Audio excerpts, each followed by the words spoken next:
Pero nung na-assign ako doon, tinanggap ko, ang una kong ginawa, hindi kagad ako nagpakilala. Nilabanan ko, dinadin ko lahat ng mga demonyong nakatira. At nung matalo, yung mga tao kumpul-kumpul na. Pati nga pa rin, nagagalit. Wala na yung nagsisimba dito.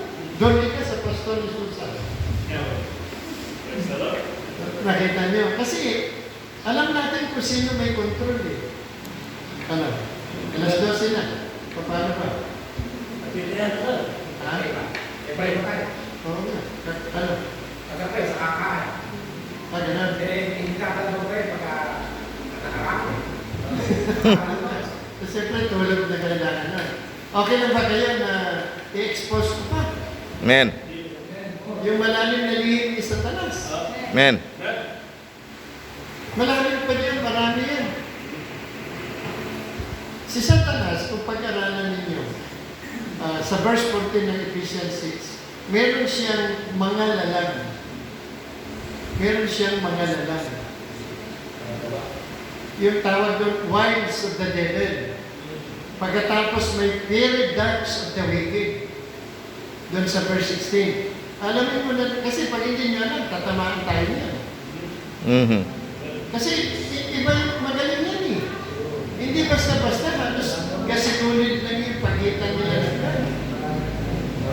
Kailangan kilalanin natin siya. Mamaya po matatalangin natin. Okay, sige, bilisan ko na ha.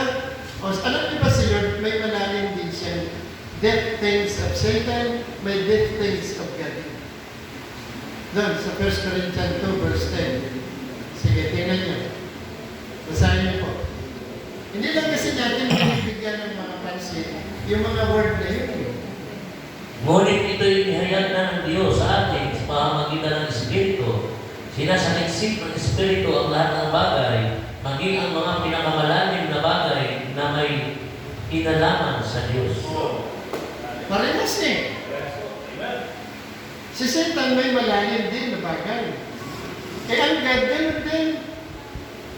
Eh paano natin malalaman yung death things of God? Through His Holy Spirit. Yun ang magre-reveal. Amen. Eh paano natin malalaman naman yung death things of Satan? Through His evil spirit na pumapasok sa mga tao. Tanungin yung mga malalari, magagalingan ko lang yung mga alam nila kung ano yung demonyo. Kilala nila. Alam nila kung ano yung mga ginagawa. Kaya ang Kristiyano, pag walang alam, pinagpapraktisan tayo, hindi natin alam. Diba? Mm-hmm. Kaya ngayon, mga kapatid, dapat alamin natin yan. Sige. Kasi ayaw ko naman sana makaagaw ng oras nyo. Pero tinawag tayo ni Boss Sammy, wala tayong magawa.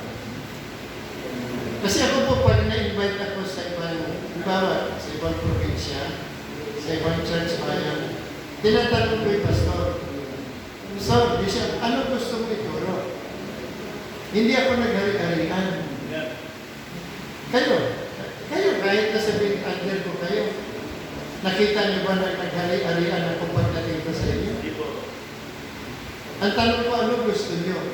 Kasi ganito yan, 1 Corinthians 14:32. The spirit of the prophet must be subject to the prophet.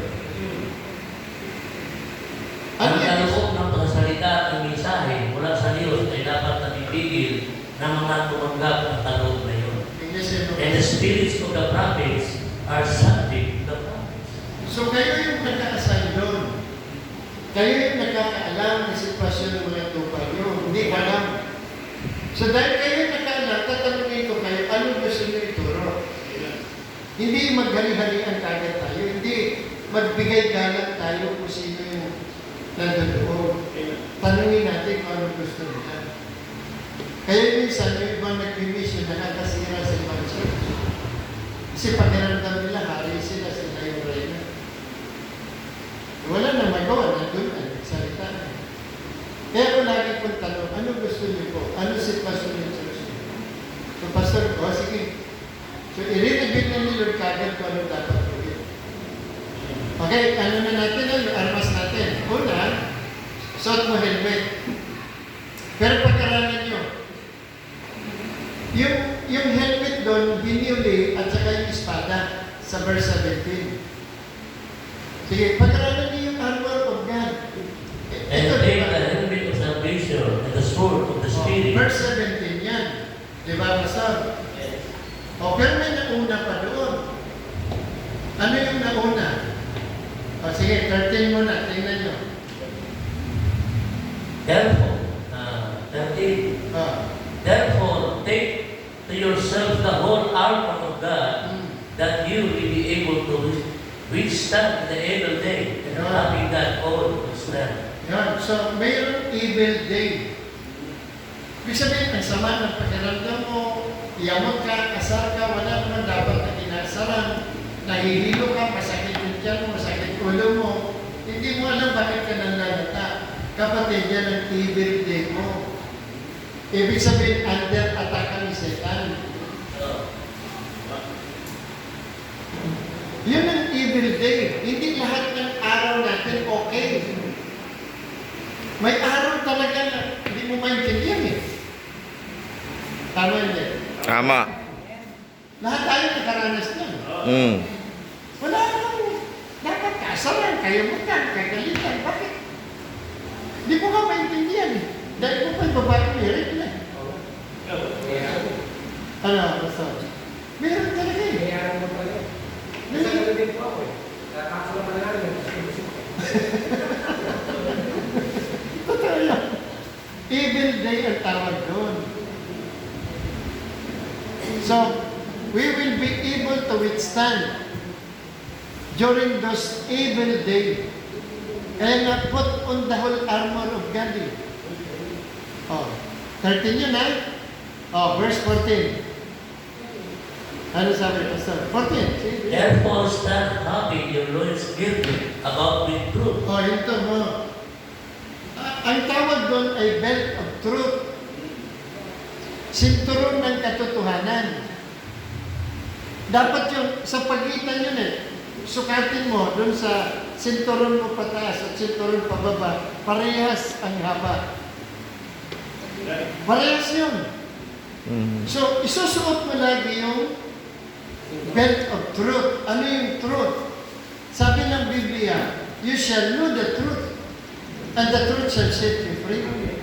Alamin mo yung katotohanan dito sa labanan, tayo na siya. Amen. Kaya kailangan alam mo yung katotohanan. Hindi natin alam. Ako ang daan ang katotohanan. John 17:17, ano sabi?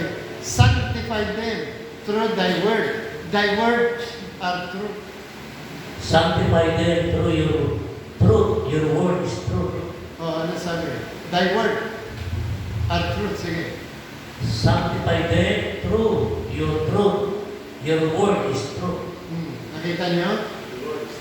Yung salita ng Diyos, yun ang katotohanan. So, pag nilabanan mo siya, dapat alam mo, talo na. Huwag kang makipaglaban para manalo. Hindi, talo mo na na.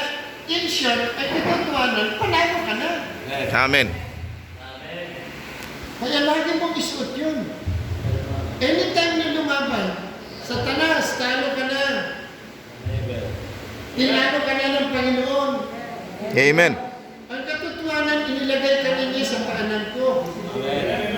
Hindi natin alam.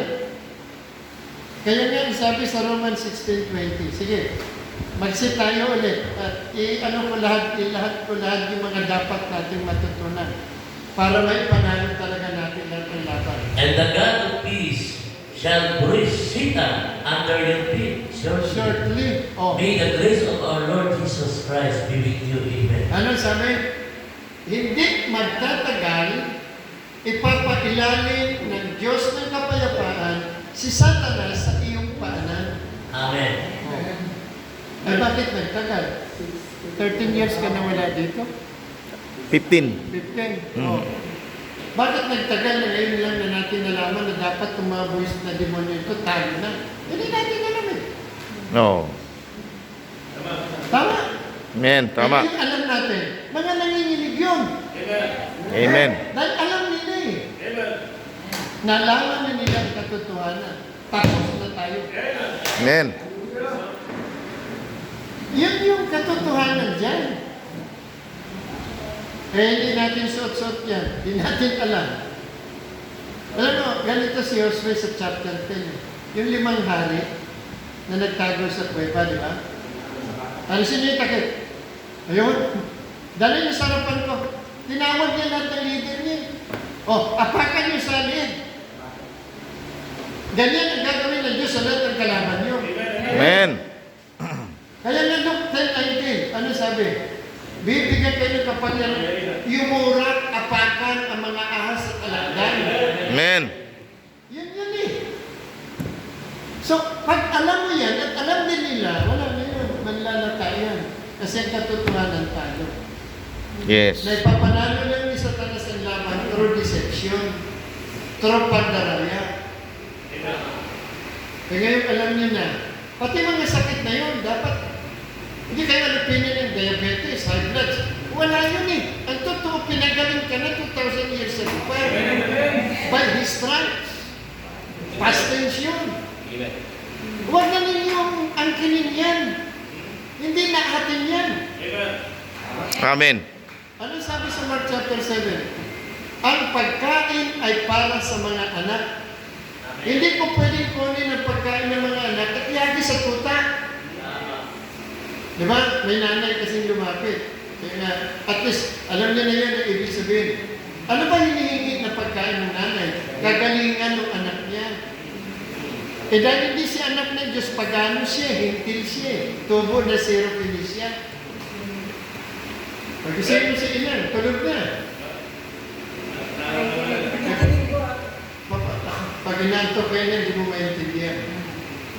Sayang. Sayang. Labanan niyo, may espiritu ng antok, Isaiah 29:10. Padadalan ka ng espiritu ng antok para hindi mo maintindihan. O di ba sabi mo yung sinasabi mo kung may talata? Isaiah 29:10. Oh. Inadalhan tayo ni Yahweh ng matinding antok o espiritu ng matinding. Ano yun eh? Tandaan niyo, bawat bibig kasi kung salita may supporting verse yan. May supporting verse yan. Hindi ako nagtuturo na walang talata.